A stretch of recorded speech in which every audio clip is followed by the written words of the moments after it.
Hello and welcome to this edition of the COLAC Herald Sports Smash. I'm Lachlan, Cowlishaw, and beside me is Ben Martin as always. How's it going, Ben? It's going well, Lachlan. That's excellent. We've just completed round 4 of football and netball. Now this week on the Sports Smash, we're just going to focus on the football and netball, so make sure you buy a copy of Wednesday's COLAC Herald to get your baseball, soccer, all those other sports, get your fix there. Now let's get stuck into the footy. As I said, round 4 is completed, Ben. Thank you, Lachlan. And as he said there, 4 rounds in. Now the great thing about CDFL football this season, it's still very exciting. It's still anyone's race at this point. Usually at about 3 or 4 rounds in, you know who the main contenders are, but this year it's still wide open.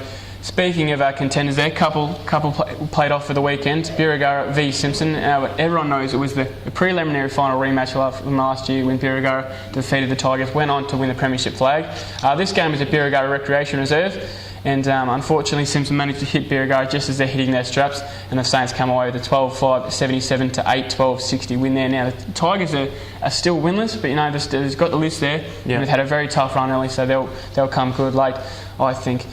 Christian Kelly and Nick Cannon, speaking of a couple of new players coming in for the Saints, they kicked 9 goals between them, while Tom Grayling, the big ruckman, and Jimmy Rowan were probably the best for the Saints at the weekend. For the Tigers, Aaron Harding and Nick Harding, the Harding brothers, they combined to kick 4 goals, while the best was Corey Bolsh returning from that hamstring injury. Next game, South COLAC v Forest. Now this was shaping up to be one of the matches of the round. Blockbuster. But unfortunately South COLAC were without about 6 or 7 of their key players.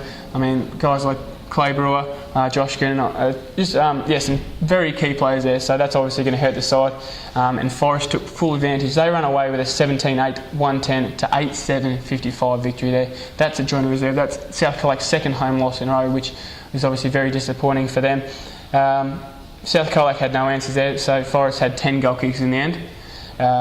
Jared Matheson, the former Dolphin, kicked 3 goals, and Ryan Hellman also chipped in with 3 in a best on ground performance, while Dean and Sean, fellow Lions, they were also among the best players. For South COLAC, Ben Cox kicked 4 goals, while Daniel Roberts was the Roos best, and Alex Broomfield kicked 2 and was also among the best players there. The next game, LV versus Western Eagles. This game was played at LV Recreation Reserve. Now, LV, a team that many sort of had written off at the start of the season, they've now claimed their second win on the trot. They defeated the Eagles 18-14, 122 to 8-7, 55. Now, most of the damage was done here in the fourth quarter when LV ran away with 7 unanswered goals, which Coach Murray Williamson was very happy with. He said that was the result he thought was worthy of the contest that his team had put in. Tom McCrickard did all the damage, not all the damage, sorry, did most of the damage. He kicked 6 goals there, while Chris Hickey and Jack Spence, a couple of young fellas, they kicked 3 goals each. Luke McCrickard hitting his straps there, the captain, after returning from injury. He played one of his best games of the season. For Eagles, Jake Reid, Reece Burke, they kicked 6 goals between them. Reece in the best on ground performance, but a positive there for the Eagles. Matt Bowen, James Beasley and Matt Kenny, a couple of young players, they rated among the best players. The next game, Apollo Bay v Otway Districts. Now this is one of the, I get excited about Apollo Bay. Not the result we're after, obviously, from the Demons' end, but Apollo Bay, they're still undefeated. Now this is a team, really good start. Don't forget, went winless all of last season, so Tyson Holter, who rated among the best players against the Demons at the weekend, he's really got his boys going there. They defeated the Demons 13-12, 90 to 10-4, 64. Casey McDonald kicked 5 goals, Damien Flanders 3 for the Hawks there, while Marty White and Tom Kitchen among the best players. Dean Marnie kicked 3 goals there, so well done to Dean. He's kicking a few goals this season. Who else kicked goals? Yours truly kicked 3 himself, well so pat on the back for himself. There you go. Daniel Gage and Luke Bennett were the best for the Demons there. Luke probably played his best game for the Demons since crossing from the COLAC Tigers. In the final game for the CDFL this week, Illawarra Biak defeated COLAC Imperials 15-6, 96 to 6-9, 45. Now that's Illawarra Biak's second win on the trot and second home, so they've created almost a bit of a fortress there. So they'll be looking to keep that streak going, that's for sure, especially for the home crowd. Joel Menzies, 5 goals in that game. He's having a pretty good season. And former Cat against his old team, Jordan Smith, kicked 4 goals there. The best players for Illawarra Biak were Jaden Angus and Tom Miller, the ruckman, while Michael Johnson and Troy Keating caused a few headaches there, rebounding out of the Bombers' back line. For the Imps, it was Jaden Hodge kicking 2 goals. He kicked 2 goals in his first senior game of the season. Sneagola. And Mark Ritchie was the Imps' best there. Straight into GFL news now. Now the COLAC Tigers, not the result they're after against South Bowen, but obviously the Swans are probably the benchmark at the moment. The result there was 5-7-37 to 16-12-108. Now the Swans led from start to finish, but reportedly Matt Gibson was happy with how the Tigers battled there. And the way South Bowen's going, it's going to be tough for anyone to beat them. So Clinton Wells kicked 7 goals there, and Sam Stavenuta chipped in with 5 of his own. For the Tigers, Dan Casey kicked 2, while singles to Jake Carmody, Dan Jeffries and Andrew Kelly. Best for the Tigers was Lockie Veal there, so hopefully they can get back on the winners list soon. Into TAC Cup news now, just to wrap up the football for today. Geelong Falcons, a bit like the Tigers, not the result they're after, but not a bad effort there in the end. They lost to Sandringham Dragons at Avalon Airport Oval. The result was 7-6-48 to 9-16-70. Now that gives the Falcons a 2-3 record for the season, drops them 1 spot into 7th, so not too much damage, but still obviously you would prefer a win. Some positives there for the Geelong Falcons boys though. Sam Gordon, the Camperdown boy, kicked 2 goals, backing up his 6 goals from last week, while Brodie Marnie chipped in a single. And the best players, Darcy Lang rated among the best players of the Colac Tiger, while Cobden's Daniel Watson also featured among the best. That wraps things up for the football for this week. Now I pass you over to Lachlan to give you all the juicy all the ins and outs of the netball. Thank you very much. Good stuff. Let's not muck around as per usual. We'll start off with the GFL netball. Of course, Colac was playing South Barwon, as Ben just said in the football. Same for the netball, and the result was the same. South Barwon got the points, 53 to 37 from Colac, but coach Rebecca Finn of the Tigers, she said they put in a pretty competitive effort. Their third quarter was particularly pleasing. They dropped off a little bit at the start of the fourth quarter, but there's plenty of positives to come out of that clash.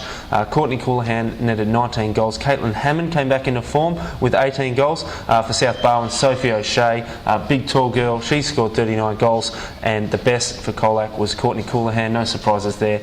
And Olivia Cameron got the votes for South Barwon.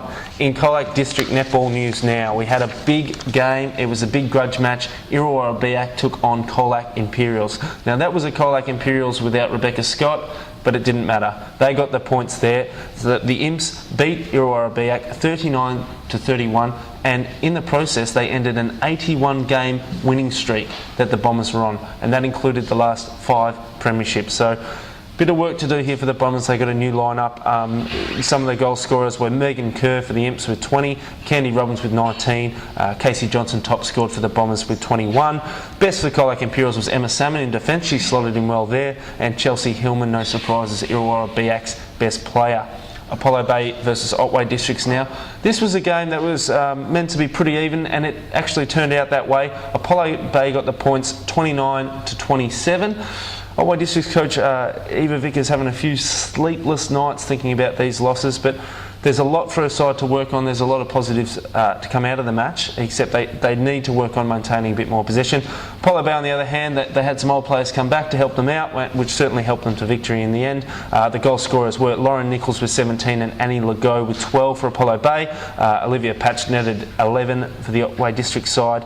Laura Taylor was best on court, a good young player from last year, and Rhiannon White was best for Otway Districts. LV versus Western Eagles now, another close game. Western Eagles got the points 24 to 22. Really good win for Karen Slater's side, and this was a battle of defenders. The defenders really dominated this game. The goals for Western Eagles, Jenny Fish with 14, Chelsea McLeod with 8 for LV. It was a very low scoring game. Kesma Deinhoven in defence and Caroline Sexton both featured in the votes for Western Eagles. Elvis Morgan Eldridge, a good young player, got the votes there for Elvie through the middle. So a little bit of work to do for the Swans, but I'm sure Sharon Hickey will have them headed in the right direction very soon. Birregurra versus Simpson is our next game. Simpson might have broken records with this one. They won 86 to 17, which might be the largest score in CDFLNA history. So a really good win to Suzanne Spoke's side there. The goals, Jessie Hawkins has joined the race to be the highest goal scorer this year with 61 goals. She's broken the 100 mark. Young Caitlin McVilly scored 25. Courtney Lawson's having a very good season. She scored 16 goals for Birregurra. The best, of course, was Jessie Hawkins for the Simpson with her 61 goals. And Courtney Lawson in the best for Birregurra. South Colac versus Forest now. This is our last game.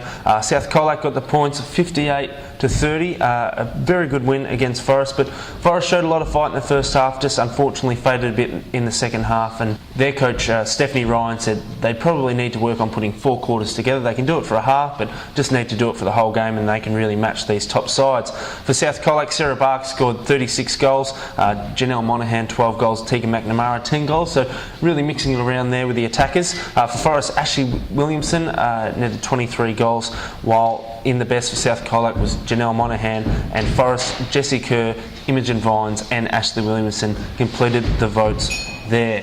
Now that wraps up our football and netball coverage, but we can't leave without doing our favourite part of the show. It's the COLAC Herald Sportsman of the Week, and we had a bit of a discussion about this earlier. Who's got it this week, Ben? We're going to have to give it to Tom McCricker. Footballer. It's about time a footballer won it. Now, this is he's definitely been a bit of a rock for that young Elvie side. He's one of the most experienced and probably one of the best players in the league. I don't think anyone can say he's not. He kicked 6 goals in their win against Western Eagles at the weekend. This is a player that Elvie weren't even sure we're going to play. He's got work commitments up Melbourne way, so he's making a bit of effort to travel back. And Elvie are very grateful, and he's definitely been very important in their 2 wins for the season. So Tom McCricker for his 6 goals and a best on-ground performance. We can't look past that. So well done. Outstanding work, Tom, and well done on being the first footballer to win it this year. It's generally dominated by the netballers. And that wraps it up for this week. Make sure you tune in next week to the COLAC Herald Sports Mash, and don't forget OCR FM 98.3 on a Friday afternoon. Listen in for the Locker Room Sports Show featuring Ben and myself. So we'll see you next time.